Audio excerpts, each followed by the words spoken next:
पार्लीमानी seat जिथे तक असीं देख रहे हैं जिस तरह पिंडां दे विच उत्साह है और बहुत वड्डे लीड ते मार्जन दे नाल जिंतल जा रहे हैं, ये सारा कुछ तुहाडी मेहनत है, तुहाडा सारिआं दा सत्कार है। 48 डिग्री टैंपरेचर दे विच तुसीं एडी वड्डी गिणती दे विच आए हो, अजे लाइनां लगियां होईयां बसां दीयां पिछे। मैं बेनती करना चाहांगा कि सुरक्षा वालिआं नूं थोड़ा देखण और इन्नी भी सख्ताई ना करन जिहदे नाल साडे वर्करां नूं आउणा औखा हो जाए। मैं वर्कर अपने साडे जिहड़े प्रबंधक है मैं उन्होंने कहूँगा कि तुसीं नाल लग के एंट्री कराओ ते नाल चाह दा प्रोग्राम 10 मिनट तक बंद कर दो, 10 मिनट तक बंद कर दो, उस तो बाद चाह चलेगी। मैं बेनती करदा कि सारे आके पहला आप सारा ने इन्हां दे जो मार्गदर्शन लेना है। बहुत बहुत धन्यवाद। जय श्री राम। वाहेगुरु जी का खालसा, वाहेगुरु जी की फतेह। सो हुण मैं धन्यवाद करदा श्री स्वरूप चंद सिंगला जी का। सो इस तो बाद साडे माननीय राजनाथ सिंह जी का सन्मान होना है। साडी बीजेपी की लीडरशिप वालों वो पंजाब की धरती ते आए ने। सो एक पंजाब का यादगारी चिन्ह असीं उन्हां नूं भेंट करांगे। सारे ही साडे सत्कारयोग जिन्ने भी लीडर साहबान मंच ते विराजमान ने, बीबा परमपाल कौर जी जो साडे बीजेपी के कैंडीडेट ने, सरदार गुरप्रीत सिंह मलूका साहब। सो रक्षा मंत्री का सन्मान एक यादगारी पंजाब की धरती ते आए ने। सो उन्हां दा दिल दीआं गहराइयां चों मैं धन्नवाद करदा।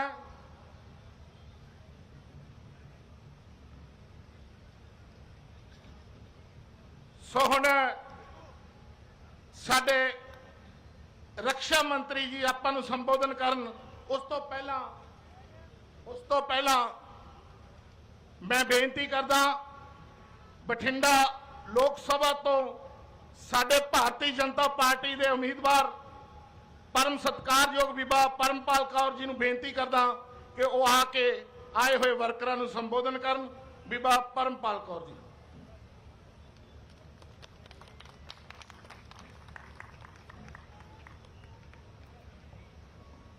बहुत ही सत्कारयोग साडे देश दे रक्षा मंत्री श्री राजनाथ सिंह जी, साडे वख-वख जिलियां दे जिला प्रधान साहब, साडे वख-वख विधान सभा हलकियां तो जिहड़े इंचार्ज साहब जगदीप सिंह नकई जी, मानसा जिले के कन्वीनर श्री मंगत राय बांसल जी, दयाल सोढी जी, स्वरूप चंद सिंगला जी, श्री मेरे वड्डे वीर हरमिंदर जस्सी जी, मोहन लाल गर्ग जी,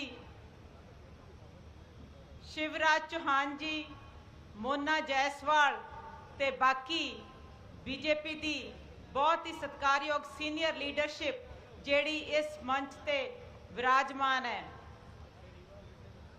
इस तो अलावा गुजरात तो साडे बहुत ही सत्कारयोग MP साहब, सूरत तो जेड़े बिना मुकाबला चुने गए है दलाल जी, जिन्हां ने बीजेपी का खाता खोलिया, वो भी मंच ते विराजमान है। ते मैं उन्हां दा बहुत धन्नवाद करदी हां कि वो बहुत ही ज़्यादा मेहनत मेरे वास्ते कर रहे हैं, क्योंकि आपदी सीट तो उन्होंने पहले ही कढ़ ली बिना मुकाबला। इस तो बिना गुजरात तो होर भी MLA ते MP साहब इत्थे आए हुए ने ते पंडाल च बैठे ने, उन्हां दा भी मैं धन्नवाद करदी हां। ते सब तो ज़्यादा मैं धन्नवादी हां मेरे वीरां भैणां बजुर्गां दा, जिन्हां ने अज 46 डिग्री टैंपरेचर वाले दिन विच इन्नी गर्मी विच इन्नी वड्डी गिणती विच आके पंडाल दे विच आके साडी रैली नूं चार चन्न लाए है। मैं उन्हां दी बहुत बहुत धन्नवादी हां। देखो वीरो, तुसीं 2.5 साल पहला पंजाब ने आम आदमी पार्टी नूं चुनिया सी ते आम आदमी पार्टी ने जो पंजाब दा हाल कीता है तुहाडे सब दे सामने है। ਉਹਨਾਂ ਨੇ ਸਾਨੂੰ ਕਿਹਾ ਸੀ ਕਿ ਸਾਨੂੰ ਇੱਕ ਮੌਕਾ ਦਿਓ ਤੇ ਉਸ ਮੌਕੇ ਨਾਲ ਉਹਨਾਂ ਨੇ ਕੀ ਕੀਤਾ? ਉਹਨਾਂ ਨੇ ਮੌਕਾ ਮੰਗਿਆ ਸੀ ਕਿ ਅਸੀਂ ਨਸ਼ੇ ਹਟਾ ਦਿਆਂਗੇ 30 ਦਿਨਾਂ ਦੇ ਵਿੱਚ ਤੇ ਅੱਜ ਘਰ ਘਰ ਨਸ਼ਾ ਪੰਜਾਬ ਦੇ ਵਿੱਚ ਪਹੁੰਚ ਚੁੱਕਿਆ ਹੈ।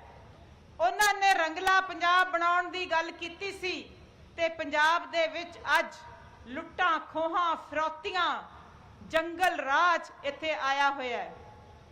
ਸੋ ਇਸ ਚੀਜ਼ ਵਾਸਤੇ ਆਪਾਂ ਉਹਨਾਂ ਨੂੰ ਇੱਕ ਮੌਕਾ ਨਹੀਂ ਸੀ ਦਿੱਤਾ, ਆਪਾਂ ਤਾਂ ਉਹਨਾਂ ਨੂੰ ਮੌਕਾ ਰੰਗਲਾ ਪੰਜਾਬ ਬਣਾਉਣ ਵਾਸਤੇ ਦਿੱਤਾ ਸੀ, ਨਾ ਕਿ ਪੰਜਾਬ ਦੀ ਆਹ ਹਾਲਤ ਕਰਨ ਵਾਸਤੇ ਜਿੱਥੇ ਸਾਡੇ ਸਾਰੇ ਨੌਜਵਾਨ ਨਸ਼ਿਆਂ 'ਚ ਡੁੱਬ ਜਾਣ, ਸਾਡੇ ਉਦਯੋਗਪਤੀ ਇੱਥੇ ਨਵੇਂ ਉਦਯੋਗ ਲਾਉਣ ਤੋਂ ਡਰਨ ਤੇ ਸਾਡੇ ਵਪਾਰੀ ਵੀਰ ਇੱਥੇ ਵਪਾਰ ਆਪਦਾ ਖੁੱਲ੍ਹ ਕੇ ਨਾ ਕਰ ਸਕਣ। ਅੱਜ ਬਹੁਤ ਮਾੜੇ ਹਾਲਾਤ ਹੈ ਪੰਜਾਬ ਦੇ। ਇੱਥੋਂ ਦੇ ਵਪਾਰੀ यूपी ਨੂੰ ਹਰਿਆਣੇ ਨੂੰ ਸ਼ਿਫਟ ਹੋ ਰਹੇ ਹੈ। ਕਿਉਂ ਸ਼ਿਫਟ ਹੋ ਰਹੇ ਹੈ? ਕਿਉਂਕਿ ਇੱਥੇ ਉਹ ਸੇਫ ਨਹੀਂ ਮਹਿਸੂਸ ਕਰਦੇ। ਜੇ ਪੰਜਾਬ ਦਾ ਇਹੀ ਹਾਲ ਰਿਹਾ ਤੇ ਜੇ ਇੱਥੋਂ ਦੇ ਉਦਯੋਗਪਤੀ ਤੇ ਲੁਧਿਆਣੇ ਵਰਗੇ ਸ਼ਹਿਰਾਂ ਦੇ ਉਦਯੋਗ ਵੀ यूपी ਨੂੰ ਜਾਣ ਲੱਗ ਪਏ ਤਾਂ ਸਾਡੇ ਨੌਜਵਾਨਾਂ ਨੂੰ ਨੌਕਰੀਆਂ ਕਿੱਥੋਂ ਮਿਲਣਗੀਆਂ? ਫਿਰ ਉਹਨਾਂ ਕੋਲੇ ਕੋਈ ਰਾਹ ਹੀ ਨਹੀਂ ਰਹਿ ਜਾਂਦਾ ਸਿਵਾਏ ਨਸ਼ਿਆਂ ਤੋਂ।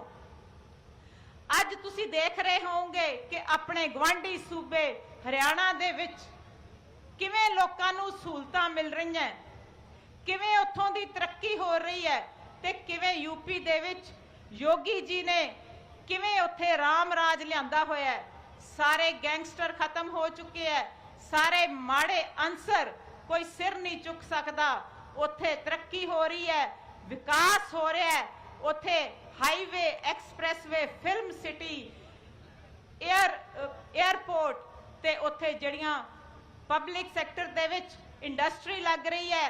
ਬਾਕੀ ਪੰਜਾਬ ਵਰਗੇ ਸੂਬਿਆਂ ਤੋਂ ਵੀ ਉੱਥੇ ਇੰਡਸਟਰੀ ਸ਼ਿਫਟ ਹੋ ਰਹੀ ਹੈ। ਉੱਥੋਂ ਦਾ ਵਿਕਾਸ ਵੀ ਹੋ ਰਿਹਾ ਹੈ ਤੇ ਉੱਥੋਂ ਦਾ ਖਜ਼ਾਨਾ ਵੀ ਭਰਿਆ ਰਹਿੰਦਾ ਹੈ, ਕਿਉਂਕਿ ਜਿੱਥੇ ਵਪਾਰ ਵਧੀਆ ਚੱਲਦਾ ਹੋਵੇ, ਜਿੱਥੇ ਇੰਡਸਟਰੀ ਵਧੀਆ ਚੱਲਦਾ ਹੋਵੇ, ਉਸ ਸੂਬੇ ਦਾ ਖਜ਼ਾਨਾ ਕਦੇ ਵੀ ਖਾਲੀ ਨਹੀਂ ਹੋ ਸਕਦਾ। ਤੇ ਪੰਜਾਬ ਦਾ ਖਜ਼ਾਨਾ ਬਿਨਾਂ ਕੋਈ ਵਿਕਾਸ ਕੀਤੇ, ਗਰੀਬਾਂ ਦੀਆਂ ਸਹੂਲਤਾਂ ਕੱਟ ਕੇ, ਗਰੀਬਾਂ ਦੇ ਰਾਸ਼ਨ ਕਾਰਡ ਕੱਟ ਕੇ, ਇਹਨਾਂ ਦੇ ਰਾਸ਼ਨ ਘਟਾ ਕੇ ਫਿਰ ਵੀ ਖਾਲੀ ਰਹਿੰਦਾ ਹੈ। ਕਿਉਂ? ਕਿਉਂਕਿ ਆਮ ਆਦਮੀ ਪਾਰਟੀ ਆਪਣੀ ਸਾਰੀ ਦੀ ਸਾਰੀ ਕੰਪੇਨ ਪੰਜਾਬ ਦੇ ਖਜ਼ਾਨੇ ਦੇ ਸਿਰ ਤੇ ਚਲਾ ਰਹੀ ਹੈ। ਕੇਜਰੀਵਾਲ ਸਾਹਿਬ ਨੂੰ ਭਾਵੇਂ ਜਹਾਜ਼ ਲੈ ਕੇ ਦੇਣਾ ਹੋਵੇ, ਭਾਵੇਂ ਹੈਲੀਕਾਪਟਰ ਗੁਜਰਾਤ ਤੇਲੰਗਾਨਾ ਲੈ ਕੇ ਜਾਣੇ ਹੋਣ, ਆਮ ਆਦਮੀ ਪਾਰਟੀ ਦੀ ਕੰਪੇਨ ਚਲਾਉਣ ਵਾਸਤੇ ਸਾਰੇ ਦਾ ਸਾਰਾ ਖਰਚਾ ਪੰਜਾਬ ਸਿਰ ਪੈਂਦਾ ਹੈ। ਤੇ ਆਮ ਆਦਮੀ ਪਾਰਟੀ ਵਾਲੇ ਗੁਜਰਾਤ ਦੇ ਵਿੱਚ ਜਾ ਕੇ, ਤਾਮਿਲਨਾਡੂ ਦੇ ਵਿੱਚ ਜਾ ਕੇ ਦੱਸਦੇ ਹੈ ਕਿ ਜੀ ਕਿਉਂਕਿ ਪੰਜਾਬ ਦੇ ਵਿੱਚ ਆਮ ਆਦਮੀ ਪਾਰਟੀ ਦੀ ਸਰਕਾਰ ਹੈ, ਪੰਜਾਬ ਤਾਂ ਰੰਗਲਾ ਪੰਜਾਬ ਬਣਿਆ ਹੋਇਆ ਹੈ। ਕਿਹੜਾ ਰੰਗਲਾ ਪੰਜਾਬ ਬਣਿਆ ਹੋਇਆ ਹੈ? ਸਾਰਾ ਤੁਹਾਡੇ ਸਾਹਮਣੇ ਹੈ। ਤੇ ਸਾਰੇ ਦੇ ਸਾਰੇ ਕੰਮ ਪੰਜਾਬ ਦੇ ਵਿੱਚ ਕੇਵਲ ਜ਼ੁਬਾਨ ਨਾਲ ਤੇ ਚੁਟਕਲੇ ਸੁਣਾ ਕੇ ਕੀਤਾ ਜਾ ਰਿਹਾ ਹੈ। ਦੂਜੇ ਪਾਸੇ ਸਾਡੇ ਪ੍ਰਧਾਨ ਮੰਤਰੀ ਜੀ ਹੋਰੀ ਤੇ ਸਾਡੇ ਬੀਜੇਪੀ ਦੇ ਬਾਕੀ ਲੀਡਰ ਸਹਿਬਾਨ, ਵੱਖ-ਵੱਖ ਸੂਬਿਆਂ ਦੇ ਮੁੱਖ ਮੰਤਰੀ ਜਿੱਥੇ-ਜਿੱਥੇ ਬੀਜੇਪੀ ਦੀ ਸਰਕਾਰ ਹੈ, 18-18 ਘੰਟੇ ਕੰਮ ਕਰਦੇ ਹੈ।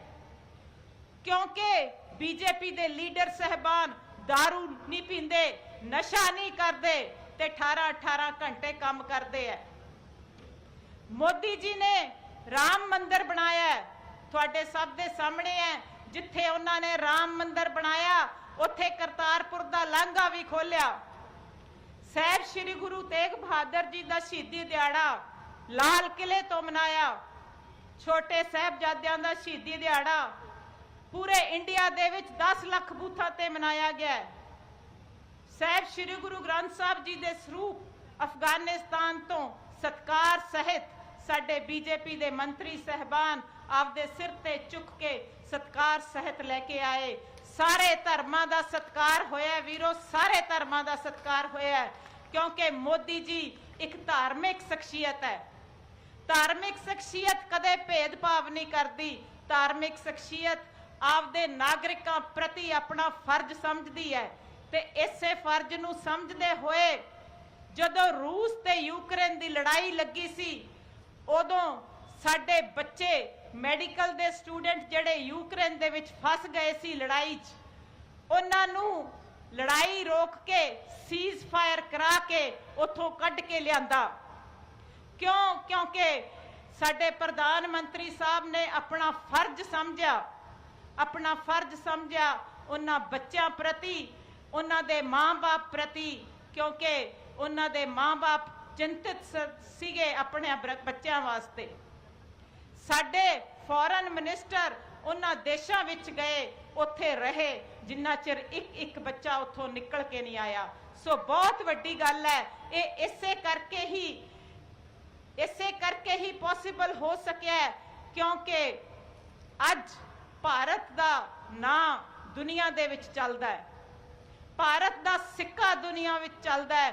ਇਸੇ ਕਰਕੇ ਦੋਨੇ ਲੜਦੇ ਹੋਏ ਮੁਲਕਾਂ ਨੇ ਸਾਡੀ ਗੱਲ ਸੁਣੀ ਤੇ ਸਾਡੇ ਬੱਚਿਆਂ ਵਾਸਤੇ ਲੜਾਈ ਰੋਕੀ।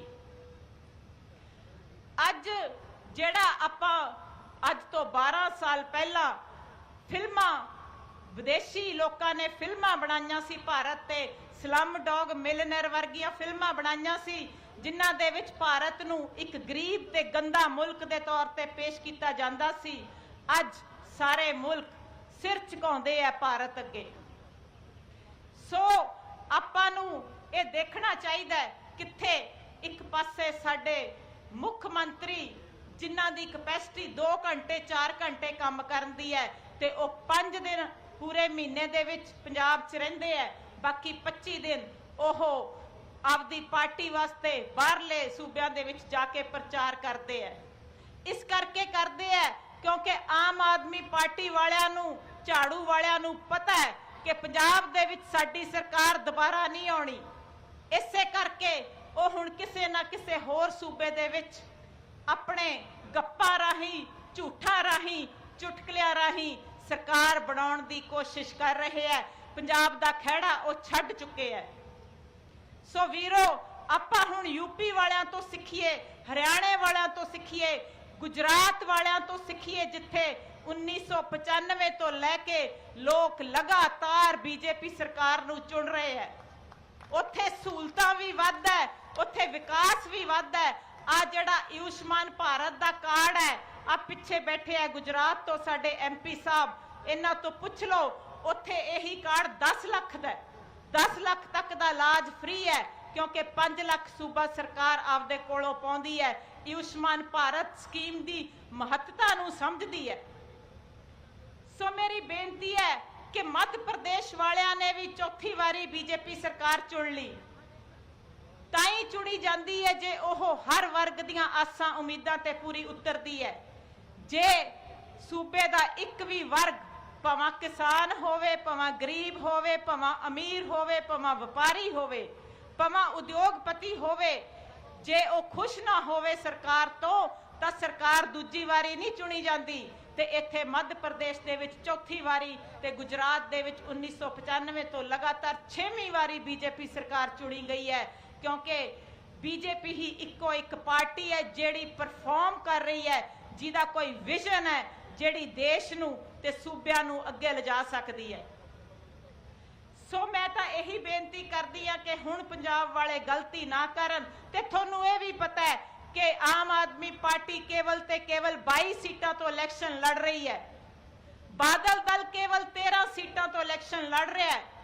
ਕੀ ਉਹ ਇੰਨੀਆਂ ਥੋੜੀਆਂ ਸੀਟਾਂ ਤੋਂ ਇਲੈਕਸ਼ਨ ਲੜ ਕੇ ਆਪਦੇ ਪ੍ਰਧਾਨ ਮੰਤਰੀ ਬਣਾ ਸਕਦਾ ਹੈ? ਤੁਹਾਨੂੰ ਇਹ ਵੀ ਪਤਾ ਹੈ ਕਿ ਰਾਹੁਲ ਗਾਂਧੀ ਨੇ ਵੀ ਇਹ ਮੰਨ ਲਿਆ ਕਿ ਆਉਣ ਵਾਲੇ ਪ੍ਰਧਾਨ ਮੰਤਰੀ ਮੋਦੀ ਜੀ ਹੋਣਗੇ। ਫਿਰ ਜਦੋਂ ਦੇਸ਼ ਦੇ ਵਿੱਚ ਤੁਹਾਨੂੰ ਪਤਾ ਹੈ ਕਿ ਤੀਜੀ ਵਾਰੀ ਬੀਜੇਪੀ ਸਰਕਾਰ ਬਣਨ ਜਾ ਰਹੀ ਹੈ, 400 ਪਾਰ ਦਾ ਨਾਰਾ ਹੈ ਤੇ ਇਹ ਤੈਅ ਹੈ ਕਿ ਹੁਣ ਬੀਜੇਪੀ ਸਰਕਾਰ ਹੀ ਬਣੂਗੀ, ਤਾਂ ਫਿਰ ਮੈਨੂੰ ਇਹ ਦੱਸੋ ਕਿਵੇਂ ਨਹੀਂ ਤੁਸੀਂ ਆਪਦੀ ਭੈਣ ਨੂੰ ਸਪੋਰਟ ਕਰਕੇ ਉਸ ਟੀਮ ਦਾ ਮੈਂਬਰ ਬਣਾਓਗੇ? ਮੋਦੀ ਜੀ ਤੀਜੀ ਵਾਰੀ ਪ੍ਰਧਾਨ ਮੰਤਰੀ ਬਣਨ ਜਾ ਰਹੇ ਹੈ। ਇਹ ਪੱਕਾ ਹੈ ਕਿ ਮੋਦੀ ਜੀ ਤੀਜੀ ਵਾਰੀ ਪ੍ਰਧਾਨ ਮੰਤਰੀ ਬਣ ਜਾ ਰਹੇ ਹੈ। ਤੁਸੀਂ ਆਪਦੀ ਭੈਣ ਬਾਰੇ ਫੈਸਲਾ ਕਰਨਾ ਹੈ ਕਿ ਮੈਨੂੰ ਵੀ ਉਸ ਟੀਮ ਦਾ ਮੈਂਬਰ ਬਣਾਉਣਾ ਹੈ। ਹੁਣ ਮੈਂ ਸਾਡੇ ਰੱਖਿਆ ਮੰਤਰੀ ਜੀ ਦੇ ਧਿਆਨ ਦੇ ਵਿੱਚ ਕੁਝ ਲੋਕਲ ਮੁੱਦੇ, ਇਸ ਹਲਕੇ ਦੇ ਮੁੱਦੇ ਲੈ ਕੇ ਆਉਣਾ ਚਾਹੁੰਦੀ ਹਾਂ। ਮੰਤਰੀ ਸਾਹਿਬ, ਇੱਕ ਤਾਂ ਕਿਉਂਕਿ ਇੱਥੇ ਨਸ਼ੇ ਬਹੁਤ ਜ਼ਿਆਦਾ ਹੋ ਚੁੱਕੇ ਹੈ, ਉਹਨਾਂ ਨੂੰ ਕੰਟਰੋਲ ਕਰਨ ਦੀ ਲੋੜ ਹੈ, ਭਾਵੇਂ ਉਹਦੇ ਵਾਸਤੇ ਹੈਲਥ ਇਨਫਰਾਸਟ੍ਰਕਚਰ ਕ੍ਰੀਏਟ ਕੀਤਾ ਜਾਵੇ ਤੇ ਭਾਵੇਂ ਉਹਨਾਂ ਵਾਸਤੇ ਰੋਜ਼ਗਾਰ ਦੇ ਮੌਕੇ ਪੈਦਾ ਕੀਤੇ ਜਾਣ। ਇੱਥੇ ਜ਼ਮੀਨਾਂ ਪਈਆਂ, ਬਠਿੰਡਾ ਥਰਮਲ ਦੀ ਜ਼ਮੀਨ ਖਾਲੀ ਪਈ ਹੈ, ਮਾਨਸਾ ਦੇ ਵਿੱਚ ਗੋਬਿੰਦਪੁਰਾ ਥਰਮਲ ਦੀ ਜ਼ਮੀਨ ਖਾਲੀ ਪਈ ਹੈ, ਰੇਲਵੇ ਦੀ ਜ਼ਮੀਨ ਖਾਲੀ ਪਈ ਹੈ, ਜਿੱਥੇ ਪਬਲਿਕ ਸੈਕਟਰ ਦੇ ਵਿੱਚ ਇੰਡਸਟਰੀਆਂ ਲਾਈਆਂ ਜਾ ਸਕਦੀਆਂ। ਇਸ ਕਰਕੇ ਮੈਂ ਤੁਹਾਨੂੰ ਬੇਨਤੀ ਕਰਦੀ ਹਾਂ ਕਿ ਇਸ ਲਈ ਤੁਸੀਂ ਵੀ ਉਪਰਾਲੇ ਕਰਿਓ, ਮੈਂ ਵੀ ਜਿੰਨਾ ਕੁ ਹੋ ਸਕਿਆ ਆਪਦੇ ਵੱਲੋਂ ਉਪਰਾਲਾ ਕਰੂੰਗੀ, ਆਪਾਂ ਇੱਥੇ ਇੰਡਸਟਰੀਅਲਾਈਜੇਸ਼ਨ ਕਰੀਏ। ਦੂਜਾ, ਇੱਥੇ ਸੀਵਰੇਜ ਦੀਆਂ ਪ੍ਰੋਬਲਮਸ ਹੈ, ਕੁਝ ਜਿਹੜੇ ਨਗਰ ਹੈ ਉੱਥੇ ਸੀਵਰੇਜ ਸਿਸਟਮ ਠੀਕ ਨਹੀਂ, ਮੋੜਾਂ ਦੇ ਵਿੱਚ ਪੀਣ ਵਾਲਾ ਪਾਣੀ ਸਾਫ਼ ਨਹੀਂ, ਸੀਵਰੇਜ ਦੇ ਪਾਣੀ ਦੇ ਵਿੱਚ ਮਿਕਸ ਹੋ ਰਿਹਾ ਹੈ।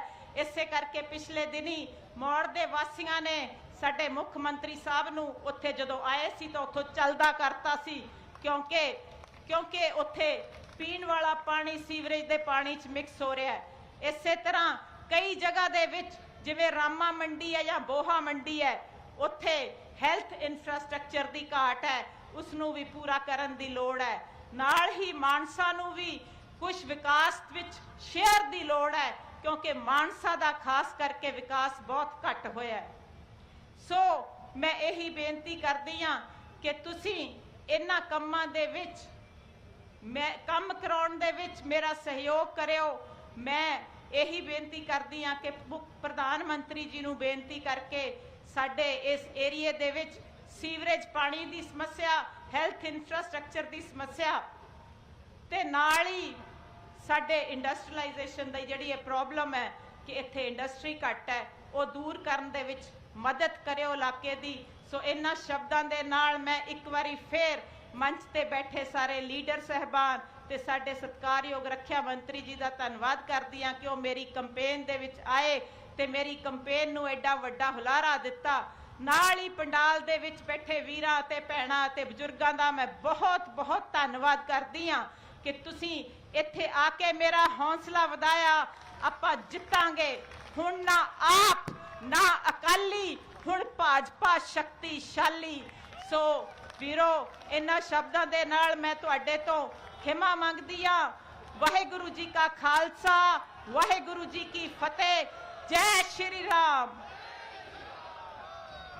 ਬਹੁਤ ਬਹੁਤ ਧੰਨਵਾਦ ਬੀਬਾ ਪਰਮਪਾਲ ਕੌਰ ਜੀ। ਸੋ ਹੁਣ ਮੈਂ ਮੰਚ ਤੇ ਸੱਦਾ ਦੇਣ ਲੱਗਾ ਸਾਡੇ ਦੇਸ਼ ਦੇ ਰੱਖਿਆ ਮੰਤਰੀ ਆਦਰਨੀय ਰਾਜਨਾਥ ਸਿੰਘ ਜੀ। ਰਾਜਨਾਥ ਸਿੰਘ ਜੀ ਆਪ ਸਭ ਨੂੰ ਸੰਬੋਧਨ ਕਰਨਗੇ। ਥੋੜੀ ਜੀ ਉਹਨਾਂ ਨੂੰ ਹੈਲਥ ਚੋਂ ਪ੍ਰੋਬਲਮ ਹੈ, ਸੋ ਸਾਨੂੰ ਬੈਠ ਕੇ ਬੇਨਤੀ ਵੀ ਕਰਨਗੇ ਔਰ ਦੇਸ਼ ਦੀਆਂ ਪ੍ਰਾਪਤੀਆਂ ਬਾਰੇ ਜਾਣਕਾਰੀ ਦੇਣਗੇ। ਮਾਨਯ ਰਾਜਨਾਥ ਸਿੰਘ ਜੀ।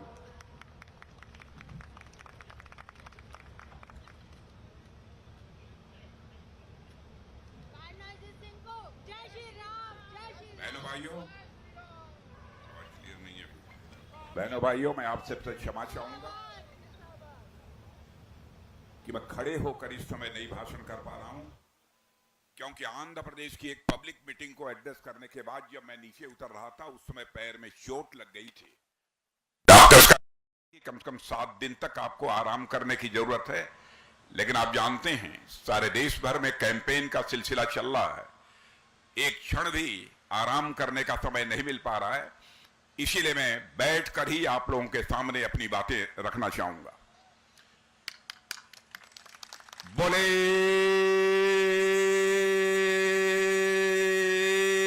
सो निहाल, बोलिए भारत माता की। यहां की कैंडिडेट बीबा परमपाल जी कौर, दयाल सोढ़ी जी प्रदेश के महामंत्री, शिवराज जी चौधरी लोकसभा इंचार्ज, मंगतराम बंसल लोकसभा संयोजक, श्री जगदीप सिंह नकई प्रदेश उपाध्यक्ष, मोना जायसवाल प्रदेश उपाध्यक्ष, विनोद कुमार बिंटा लोकसभा सह संयोजक, स्वरूप चंद सिंगला जिलाध्यक्ष, राकेश जैन जिलाध्यक्ष मानसा, सतीश असीजा मुक्तसर साहिब, गुरप्रीत सिंह मलूका वरिष्ठ BJP leader, Harmandar Singh Jassi senior BJP leader, Rakesh ji Lok Sabha incharge, Manpreet Singh Badal प्रदेश कोर कमेटी मेंबर, यहां मौजूद मेरे सभी सम्मानित बहनों एवं भाइयों, इस स्थान पर लंबे समय के बाद किसी पब्लिक मीटिंग को एड्रेस करने के लिए आप सबके सामने मैं उपस्थित हुआ हूं।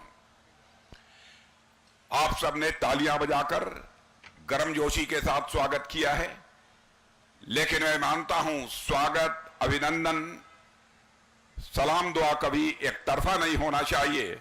इसलिए मैं भी अपनी तरफ से शीश झुकाकर आप सभी बहनों भाइयों का हार्दिक अभिनंदन करता हूं, आप सभी का मैं स्वागत करता हूं। बहनों भाइयों, जब भी मैं पंजाब आता हूं, हमसे या कोई पूछे पंजाब किसे कहते हैं, तो मैं तो यही कहना चाहूंगा, पराक्रम, बल, साहस, शौर्य और देशभक्ति का संगम जिस धरती पर होता है उसे ही हम पंजाब कहते हैं। मेरे बहनों भाइयों, यह धरती गुरु नानक देव के धर्म की धरती है, गुरु नानक देव जी के ज्ञान की धरती है, गुरु नानक देव की दर्शन की यह धरती है। समाज की बुराइयों को दूर करने के लिए गुरु नानक साहब ने अपनी सारी जिंदगी खपाने का काम किया है। गुरु नानक देव जी के आदेशों के अनुरूप भारतीय जनता पार्टी की सरकार इस समय केंद्र में चल रही है। और आपने देखा होगा, जब से केंद्र में मोदी जी के नेतृत्व में भारतीय जनता पार्टी की सरकार आई है, बहनों भाइयों, इंटरनेशनल कम्युनिटी में, अंतर्राष्ट्रीय जगत में भारत का स्टेचर बढ़ा है। पहले इंटरनेशनल फोरम पर भारत कोई बात बोलता था तो भारत की बातों को जितना सीरियसली लिया जाना चाहिए उतनी सीरियसली नहीं लिया जाता था।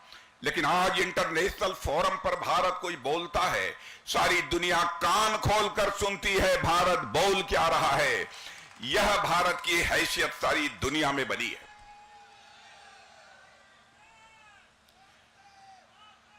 मेरे बहनों भाइयों, देश की इकॉनमी, धन दौलत के मामले में भारत के बारे में सारी दुनिया में यह धारणा थी, यह गरीबों का देश है भारत, यह कमजोर लोगों का यह देश है भारत।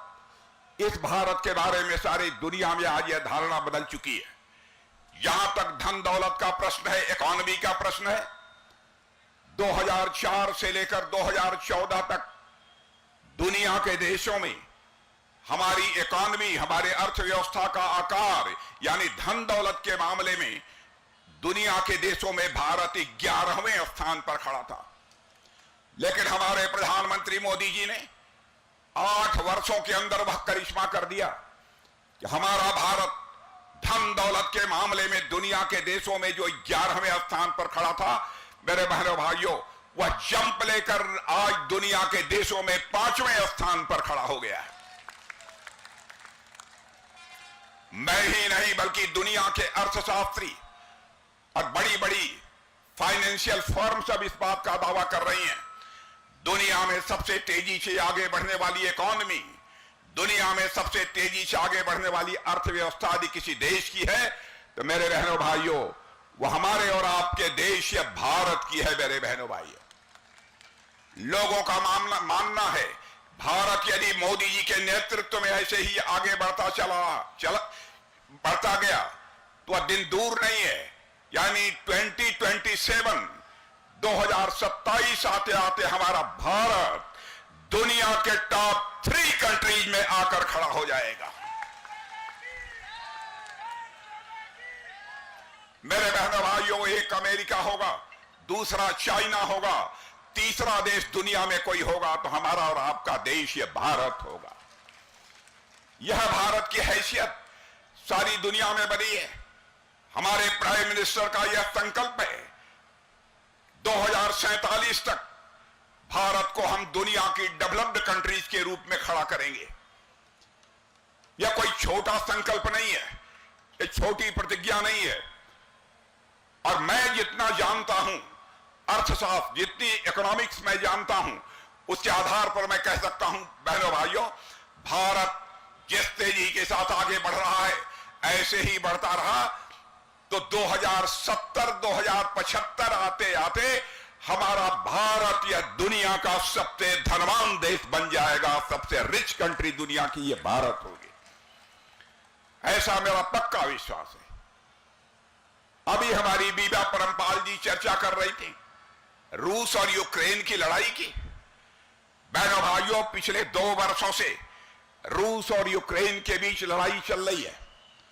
आपने देखा होगा रूस की तरफ से भी तोप, बम, गोले, मिसाइल्स लगातार यूक्रेन के ऊपर चल रहे हैं और यूक्रेन की तरफ से भी लगातार तोप, बम, गोले और मिसाइल्स चलाई जा रही है।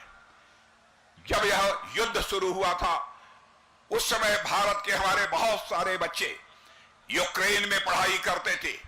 कोई मेडिकल की एजुकेशन ले रहा था, कोई इंजीनियरिंग की ले रहा था, कोई मैनेजमेंट का कोर्स कर रहा था। उनके माता पिता जो भारत में रहते थे उन्हें इस बात की चिंता हुई क्या होगा हमारे बच्चों का यदि रूस की तरफ से कोई मिसाइल आकर हमारे बच्चे जहां रहते हैं वहां उस बिल्डिंग पर गिर गई तो हमारे बच्चों की जिंदगी खतरे में पड़ जाएगी। तो आंखों में आंसू लेकर उनके माता पिता हमारे प्राइम मिनिस्टर से मिले और बहनों भाइयों, आपको जानकर गौरव होगा, स्वाभिमान की भावना आपकी जाग उठेगी। हमारे प्राइम मिनिस्टर ने क्षण भर की देर नहीं लगाई, उसका साक्षी मैं हूं। उन्होंने टेलीफोन मिलाकर रूस के राष्ट्रपति मिस्टर पुतिन से बात की और साथ ही यूक्रेन के राष्ट्रपति मिस्टर जेलेंस्की से बात की और 4.5 घंटे के लिए युद्ध रुक गया और हमारे 22,500 भारत के रहने वाले नौजवान वहां से चलकर भारत आ गए। जो काम दुनिया का कोई देश नहीं कर पाया उस काम को यदि किसी ने किया है मेरे बहनों भाइयों तो हमारी सरकार ने किया है। इसलिए मैं कहना चाहता हूं आपका समर्थन भारतीय जनता पार्टी को इस बार प्राप्त होना चाहिए। लेकिन यहां तक पंजाब की सरकार का सवाल है, आपने देखा इनके नेता केजरीवाल जी जो यहां दिल्ली के मुख्यमंत्री हैं, वह पहले यह कहते रहे हमारी यदि सरकार बन गई तो सारी शराब की दुकानें बंद हो जाएंगी। बहनों भाइयों, इनकी सरकार बनने के बाद दिल्ली के गली गली में शराब की दुकानें खुली हैं। पंजाब की हालत नशे के मामले में कैसी है आप अच्छी तरह जानते हैं। किट्टा वाइट, हीरोइन, वाइन खुलेआम पंजाब में चल रहा है। बहनों भाइयों, आज मैं अपील करने आया हूं, एक बार भारतीय जनता पार्टी को पंजाब में आप अवसर दे दो। बहनों भाइयों, मैं देखता हूं कौन यहां पर किट्टा वाइट, हीरोइन और यहां पर शराब का व्यापार कर पाता है। मैं डंके की चोट पर मैं कहना चाहता हूं कोई हिम्मत नहीं करेगा। यहां के बच्चों की जिंदगी के साथ ये खिलवाड़ कर रहे हैं लोग। क्या ऐसी ही सरकार होनी चाहिए? अजीबोगरीब स्थिति इन लोगों ने बना दी है। जो कहते हैं मेरे बहन भाइयों ये लोग करते नहीं है।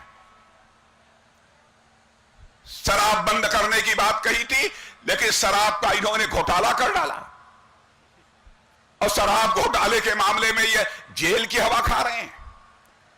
केवल 20 दिनों के लिए अदालत ने इनको परमिशन दी है कि आप बाहर जा सकते हैं, अपनी कन्वेंसिंग कर सकते हैं। 1 जून के बाद फिर से यह जेल के अंदर होंगे मेरे बहनों भाइयों, फिर से यह जेल के अंदर होंगे। यह कहते हैं कि जितने विरोधी पार्टियों की सरकारें हैं मोदी जी उनके खिलाफ ईडी और सीबीआई की जांच करा रहे हैं। बहनों भाइयों, ईडी आप चाहते हैं कि भ्रष्टाचार रुकना चाहिए कि नहीं रुकना चाहिए? मैं आपसे जानना चाहता हूं, भ्रष्टाचार रुकना चाहिए कि नहीं रुकना चाहिए? कांग्रेस के शासनकाल में इसी ईडी ने केवल 32 लाख रुपया 32 लाख रुपीस इन्होंने जब्त किए थे। लेकिन जानते हैं भ्रष्टाचार के खिलाफ, करप्शन के खिलाफ हमारी गवर्नमेंट जो कैंपेन चलाया है उसके परिणाम स्वरूप 22,000 करोड़ से अधिक की धनराशि हमारी सरकार के, हमारी ईडी और सीबीआई ने जब्त की है। और यहां तक कि 1 लाख करोड़ से अधिक लोगों की संपत्ति जब्त करने का काम हमारी ईडी सीबीआई ने किया है। मेरे बहनों भाई, ये लोग चाहते हैं कि करप्शन के खिलाफ कोई कार्रवाई नहीं होनी चाहिए। करप्शन के खिलाफ मेरे बहनों भाइयों यदि कार्रवाई नहीं होगी तो भारत को जैसा हम धनवान भारत बनाना चाहते हैं, भारत को जैसा हम सशक्त भारत बनाना चाहते हैं, भारत को हम जैसा ताकतवर भारत बनाना चाहते हैं, वो कभी भी संभव नहीं हो पाएगा। अब ये दूसरा आरोप लगाते हैं हम लोगों के ऊपर, कहते हैं साहब इनको 400 सीटें मिल जाएंगी तो इस देश में यह तानाशाही लागू कर देंगे, भारत के संविधान में यह परिवर्तन कर देंगे। बहनों भाइयों, 132 बार इस आजाद भारत में 132 टाइम्स सरकारों को चुनी हुई इलेक्टेड गवर्नमेंट को भंग करने का काम यदि किसी ने किया है तो इन लोगों ने किया है। और more than 70 times elected government को डिसॉल्व करने का काम, भंग करने का काम इन लोगों ने किया है। और हम लोगों के ऊपर आरोप लगाते हैं कि इनकी गवर्नमेंट आएगी तो देश में तानाशाही तोप देंगे। बहनों भाइयों, इतना ही नहीं, यह देश को कमजोर करने की इनकी एक ऐसे साजिश चल रही है। आपके यहां के एक मिस्टर चरणजीत सिंह जी चन्नी हैं, जब हमारे सेना के जवानों पर पुंछ में कुछ आतंकवादियों ने हमला कर दिया तो वह कहते हैं कि इलेक्शन स्टंट है। बहनों भाइयों, हमारे सेना का जवान अपने सीने का बटन खोलकर भारत की सीमाओं की रक्षा करता है और उसको कहते हैं यह इलेक्शन स्टंट है। आतंकवाद, कांग्रेस की हुकूमत थी, आतंकवाद का बोलबाला सारे हिंदुस्तान में था। शायद ही ऐसा कोई राज्य था जो आतंकवाद के संकट से बचा हुआ था, शायद ही कोई एक राज्य था यहां पर कि आतंकवादी वारदातें न हुई हो। लेकिन आप देख रहे हैं आज हालात कितने बदल गए हैं। अब 1-2 महीने में छिटपुट आतंकवाद की घटनाओं को छोड़कर केवल हो भी रही हैं तो कश्मीर में हो रही हैं और हिंदुस्तान के किसी कोने में कोई आतंकवादी वारदात करने की हिम्मत नहीं कर पा रहा है। यह है हमारी सरकार की ताकत। मैं याद दिलाना चाहता हूं, यही कांग्रेस की सरकार 2008 में मुंबई में आतंकवादी वारदात हुई थी। उस समय वहां के स्टेट के होम मिनिस्टर ने यह कहा था, अरे भाई इस प्रकार की आतंकवादी वारदातें तो होती रहती हैं, बड़े बड़े हमारे अधिकारी मारे गए थे, बड़ी संख्या में लोग मारे गए थे और उस आतंकवाद को इतने हल्के तरीके से ये लेते हैं। बहनों भाइयों, जहां तक आतंकवाद का सवाल है, मैं बतला देना चाहता हूं, भारत अब कमजोर भारत नहीं रहा है। भारत अब दुनिया का ताकतवर देश बन चुका है। हमारे देश के सेना के जवानों के अंदर वह कुव्वत है, जरूरत पड़ी तो हम सीमा के इस पार मार सकते हैं और जरूरत पड़ी तो हम सीमा के उस पार भी जाकर मार सकते हैं। मेरे बहनों भाइयों, आज ये हमारे देश की ताकत है। देश का रक्षा मंत्री होने के नाते मैं आप सबको आश्वस्त करना चाहता हूं, नागरिकता कानून, सिटीजनशिप अमेंडमेंट एक्ट, नागरिकता कानून को लेकर भी लोगों के अंदर गलतफहमी पैदा करने की कोशिश की जा रही है। बहनों भाइयों, 2014 में सरकार बनी थी, मैं होम मिनिस्टर था। मुझे लोगों ने कहा कि पाकिस्तान से बहुत सारे सिख, हिंदू अपनी फैमिलीज के साथ भागकर आए हैं और दिल्ली में मजनू के टीला पर बेचारे जिस प्रकार की जिंदगी जी रहे हैं, वहां न पीने के लिए पानी था, न कोई टॉयलेट थी। साहब, एक बार आप चलकर अपनी आंखों से देखिए। बहनों भाइयों, मैं स्वयं होम मिनिस्टर के रूप में चलकर दिल्ली के उस मजनू टीला पर देखा। मैंने देखा कि हम वहां से आई हुई, चाहे सिख हो तो हिंदू हो, माताएं बहनें किस प्रकार की जलालत की जिंदगी जी रही थी। आते ही मैंने प्रधानमंत्री मोदी जी से चर्चा की और मैंने कहा, मोदी जी अब इस पर एक नागरिकता कानून बनाया जाना चाहिए। मोदी जी ने कहा, राजनाथ सिंह गो अहेड। और मेरे बहनों भाइयों, हम लोगों ने नागरिकता कानून बनाया, हम लोगों ने नागरिकता कानून बनाया जिसका भी पाकिस्तान, बांग्लादेश, अफगानिस्तान में धार्मिक उत्पीड़न होगा, यदि वह भारत आता है तो तो सब सम्मान उसको हम भारत की नागरिकता देंगे, ना भारत की सिटीजनशिप देंगे। इन सब सारी चीजों की ओर किसी का ध्यान गया है बहनों भाइयों, तो हमारी ही सरकार का गया है। कांग्रेस ने कभी भी इनकी चिंता नहीं की है। और भारत का जहां तक प्रश्न है, भारत अब धरती की ही बात नहीं करता है बहनों भाइयों, सूर्य की भी बात करता है, चंद्रमा की भी बात करता है, मंगल ग्रह की भी बात करता है। आपने देखा होगा हमारे देश के वैज्ञानिकों ने यह कोशिश की थी कि हम चंद्रमा तक पहुंचे, लेकिन जब कामयाबी उनको नहीं मिल पाई तो उसके बाद हमारे प्रधानमंत्री ने वैज्ञानिकों से मिलकर उनकी पीठ थपथपाई थी और यह कहा था, मेरे बहादुर वैज्ञानिकों, चिंता मत करो, जितने पैसे की जरूरत होगी आपको मुहैया कराया जाएगा।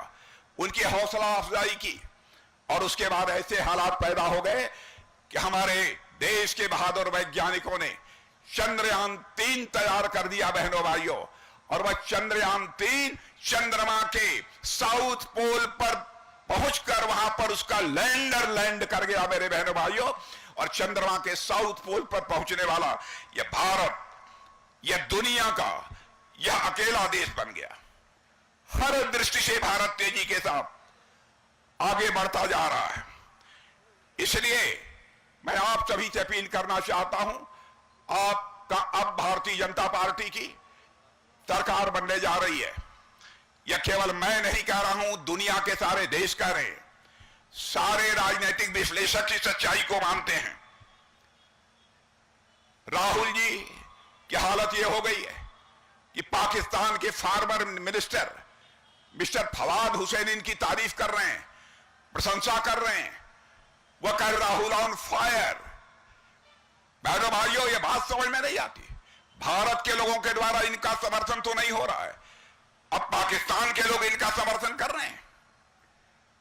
पहले अमेठी हारे थे तो केरल चले गए, अब रायबरेली से चुनाव लड़ रहे हैं, अब रायबरेली से हारेंगे तो कहां जाएंगे यह मैं नहीं जानता, वह खुद ही जानते हैं और यह समय बतलाएगा। अजीबोगरीब स्थिति इन लोगों ने पैदा की है और हम लोगों ने यह भी फैसला किया है मेरे बहनों भाइयों कि हम इस देश में बार बार चुनाव नहीं चाहते, क्योंकि समय की भी बर्बादी होती है और साथ ही साथ रिसोर्सेज की, संसाधन की भी बर्बादी होती है। इसलिए हम लोगों ने फैसला किया है, इस बार हमारी सरकार बन रही है, सरकार बनने के बाद 5 साल के अंदर ही 1 नेशन 1 इलेक्शन की व्यवस्था की जाएगी मेरे बहनों भाई। विधानसभा और लोकसभा ये चुनाव दोनों साथ होने चाहिए, यह हम लोगों का संकल्प है। ये लोग पहले भी बहुत सारी बातें करते रहे, लेकिन अपने किसी वादे को इन्होंने पूरा नहीं किया। इस काम को यदि कोई करेगा तो हम ही लोग करेंगे।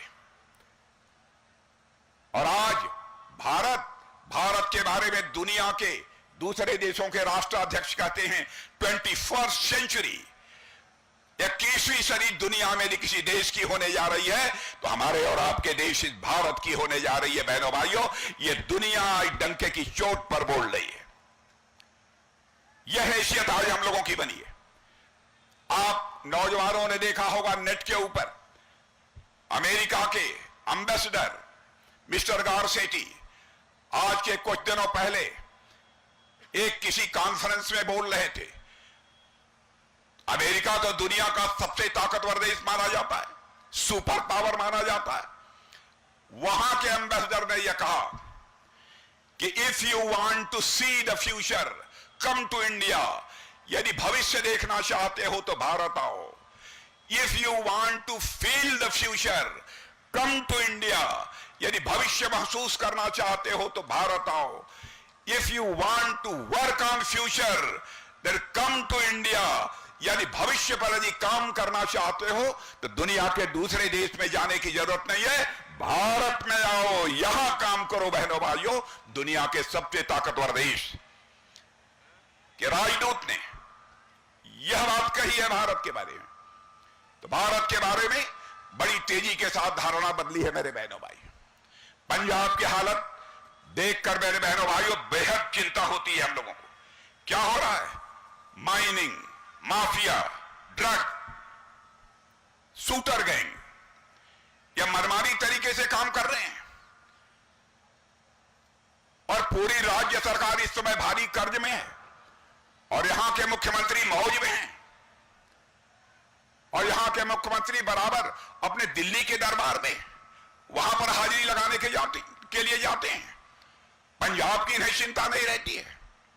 इसीलिए मैं कहने आया हूं बहनों भाइयों कि आप सबका पूरा समर्थन भारतीय जनता पार्टी के प्रत्याशी हमारी बीबा परमपाल कौर जी को प्राप्त होना चाहिए, अपील करने के लिए आया।